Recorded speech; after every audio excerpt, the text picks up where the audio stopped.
Hey guys, it's Roya, and today I'll be talking about instantaneous velocity. Now, if you go back from 2 videos ago, you'll remember Forrest Gump, his friend Jenny, and the bullies that were trying to throw rocks at him.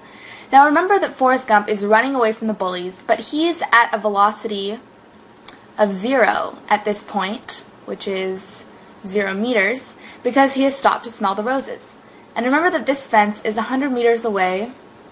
And remember that we told you that Forrest Gump reaches the fence, 100 meters, in 10 seconds, because he's insanely fast. Now, let's look at this graph right here and why it makes sense. Why is it that this graph is curved and not straight? Well, this is because Forrest Gump starts at v equals 0 and slowly starts to accelerate. So first he's standing still, and then he starts to move slowly, and then he gets faster and faster and faster.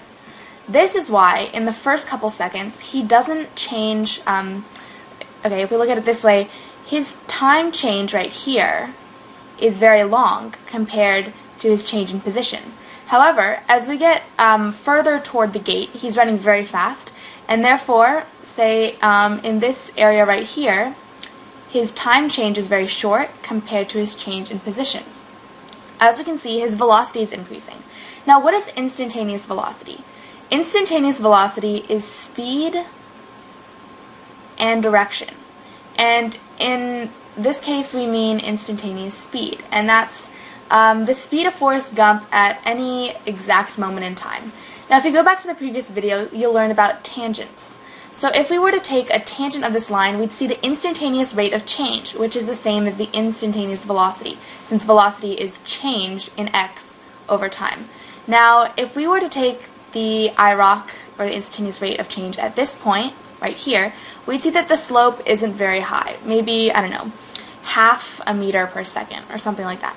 But if we took the rate of change over here at this point, we'd get a much higher slope, maybe 15 meters per second. And if we get up to here, it would be even higher. So now, using calculus and things that you don't have to know, we basically come up with the velocity versus time graph that shows a direct relationship. As time increases, velocity increases by a constant amount, and this is called constant acceleration. But anyway, we'll learn about constant acceleration later, and now all you need to know that at any particular time, say 10 seconds, we can find the instantaneous velocity using this graph, and at this point, the velocity is 20 meters per second.